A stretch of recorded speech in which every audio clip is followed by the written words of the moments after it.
मुझे लगता है कर्नल यूएस राठौर साहब को आना चाहिए। राठौर साहब, मैं आपसे समझना चाहती हूँ, अभी जो हालात बने हैं, एक तरफ टीटीपी की बड़ी चुनौती है और दूसरी तरफ ये जो खबरें सामने निकल कर आ रही हैं कि वहां की सेना जो है वो दाने दाने को मोहताज है। मतलब कुल मिलाकर पाकिस्तान के सामने इस वक्त स्थिति ऐसी कि एक तरफ खाई दूसरी तरफ कुआं। देखिए, मैं शुरुआत में जो फखर ने कहा वो रियलिटी चेक था और उसके लिए मैं उन्हें कांग्रेचुलेट करूंगा कि वो यूजुअल रेटोरिक में न जाकर के उन्होंने ज़मीनी हालात को बताया। बिल्कुल। दूसरी चीज़ ये है कि इसी फरवरी के महीने में पाकिस्तान आर्मी को एक स्पेशल बजट एलोकेशन भी हुआ है जो कि करीब $300 मिलियन का था। अगर ऐसे ही हालात थे तो पाकिस्तान की आर्मी को ये एलोकेशन क्यों किया गया? सबसे बड़ी चीज़ जो है, मैं अभी आरजू के लिए और फ़खर के लिए बताना चाहूँगा कि पाकिस्तान आर्मी के पास एक फौजी फाउंडेशन नाम का इदारा है जिसकी सालाना टर्नओवर करीब $27 बिलियन है। वो पैसा कहाँ जाता है? उस पैसे के बारे में जरा पूछिए। मेरे ख्याल से आयशा सिद्दीकी के बाद किसी ने नहीं पूछा है पाकिस्तान में खुल के कि ये फौजी फाउंडेशन करता क्या है। आप टॉफी से लेकर के सीमेंट से लेकर के गारमेंट से लेकर के किसी होटलों तक हर चीज में इनका हाथ है। $27 बिलियन और चूंकि ये एक एनजीओ के तहत चलता है तो इस पे टैक्स नहीं देखते। IMF ने बोला है कि इसको टैक्स करो। आरजू, मुझे लगता है पाकिस्तान में वक्त आ गया है सेना से हिसाब लेने का। पाकिस्तान का 60% जी बिल्कुल, लेकिन लेगा कौन, ये सबसे बड़ा सवाल है। इसलिए कि जी आरजू आइए प्लीज, आप ही से सवाल था।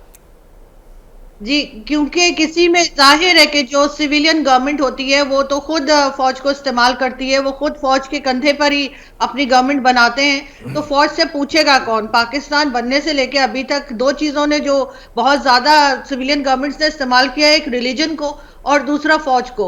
और यही वजह है कि ना जो यहाँ पर जो रिलीजियस पार्टीज है ना तो वो कंट्रोल में आती है इनके, और ना ही ये फौज कंट्रोल में आती है। जाहिर है उनको शुरू से आदत पड़ गई है, लेकिन अब क्योंकि फंड्स नहीं है, सिर्फ मांगे तांगे पे कब तक गुजारा करेंगे, तो इनको काम करना पड़ेगा और तब ही ये कुछ बना पाएंगे। लेकिन फौज को अपनी जगह पे होना चाहिए और रिलीजियस पार्टीज को अपनी जगह पे। ये चीज किसी सिविलियन गवर्नमेंट के करने के बस में नहीं है। ये लोग तो खुद इन्हें इस्तेमाल करते हैं। तो इसलिए मुझे कोई उम्मीद नहीं लगती कि आगे हम कुछ बदलता हुआ देखेंगे। बिल्कुल। तो फखर, क्या माना जाए फिर सैन्य शासन की तरफ मतलब पाकिस्तान बढ़ रहा है? क्योंकि राजनीतिक दल जो है उनके कंट्रोल में कुछ है नहीं, सरकार की ये हैसियत नहीं है, औकात नहीं है पाकिस्तान में कि वो सेना के बजट को कम कर दे। कुल मिलाकर होगा क्या?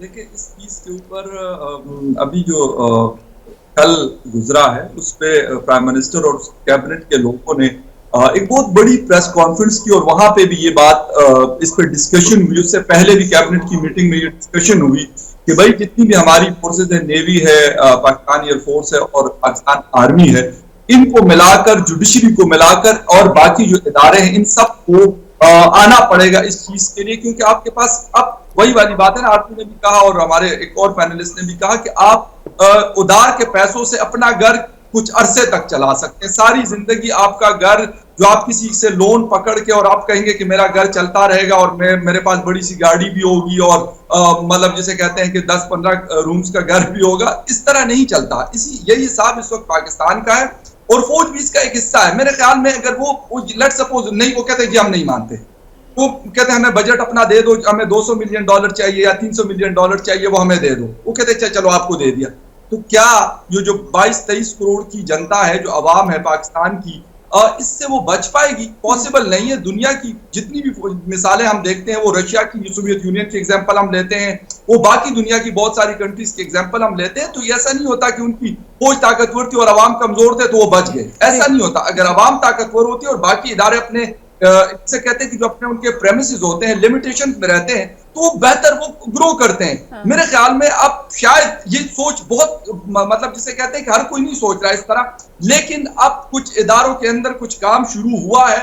मैं खुद उसको देख रहा हूँ, 1-2 महीनों से थोड़ी सी चीजें ऐसी हो रही है कि अब उनको भी लगा कि यार अब काम नहीं चलेगा, क्योंकि सब ने पूरी दुनिया ने इनकार किया पाकिस्तान को कि भाई हम आप आपको सही कह रहे हैं, आप सही कह रहे हैं, लेकिन फिर भी मेरा सवाल इस बात को लेकर है, मुझे लगता है दीपक वोरा सर बेहतर जवाब दे पाएंगे। सर, वो अंग्रेजी में कहा जाता है ना, ओल्ड हैबिट्स डाई हार्ड। वाकई में जितनी चादर है उतने ही पैर पसारिए, लेकिन ये तो वो पाकिस्तान है ना जिसको उधार मांगने की आदत पड़ चुकी है, लत लग चुकी है। 23वीं बार IMF के सामने पहुंचे हुए हैं हाथ में कटोरा लेकर, 24वीं बार भी पहुंच जाएंगे जी। जितने भी पैसे इनको मिलेंगे किसी भी एजेंसी से, वो they will never be enough.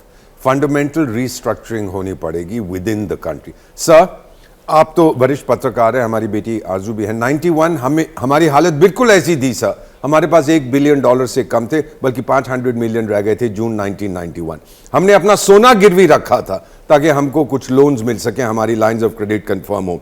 एक रिपोर्ट आई थी जिसे हम मंडल कमीशन रिपोर्ट कहते हैं, सोशल क्लीवेज था देश के अंदर, पॉलिटिकली केयरटेकर गवर्नमेंट की हालत बड़ी खराब थी, लेकिन फिर we pulled up our bootstraps जी, और हमने शुरू किया, और फिर आज देख रहे हैं हम लोग कहां पहुंच चुके हैं। So Pakistan will have to take some very hard decision. मैं तो डेवलपमेंट इकोनॉमिस्ट हूं, लेकिन सर विनम्रता के साथ कहता हूं, आप लोग मेरी बात मत सुनिए क्योंकि मैं तो काफिर हूं, लेकिन मैं इतना कहूंगा कि आपको अब अंदर झांक के देखना है कि क्या कमजोरियां रही हैं 75 साल बहुत से, संक्षेप में सर, एक लाइन, और उसको अबैंडन करके वो जो आपकी सिस्टम चलता आ रहा है, एक नया सिस्टम आपको बिल्कुल नए सिस्टम की जरूरत है। राठौर सर, देखिए, चाहे घर हो या मुल्क, उधार के पैसों पर ज्यादा देर तक नहीं चल सकता। बिल्कुल, खास करके पाकिस्तान ने ये बड़ी मुश्किल से और बहुत देर से रियलाइज किया है। बिल्कुल, और अब जरूरत है कि इस बात को लेकर गांठ पाकिस्तान बांध ले, क्योंकि फिलहाल पाकिस्तान जो है वो बर्बादी की कगार पर खड़ा हुआ नजर आ रहा है। बहुत शुक्रिया आप सभी का मेरे साथ इस चर्चा में जुड़ने के लिए। क्या मजबूरी है मेरी, बताइए।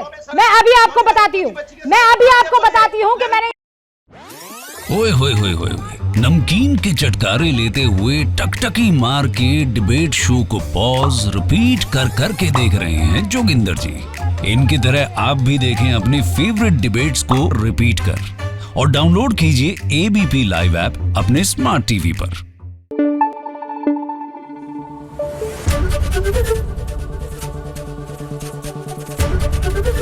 ABP न्यूज आपको रखे आगे।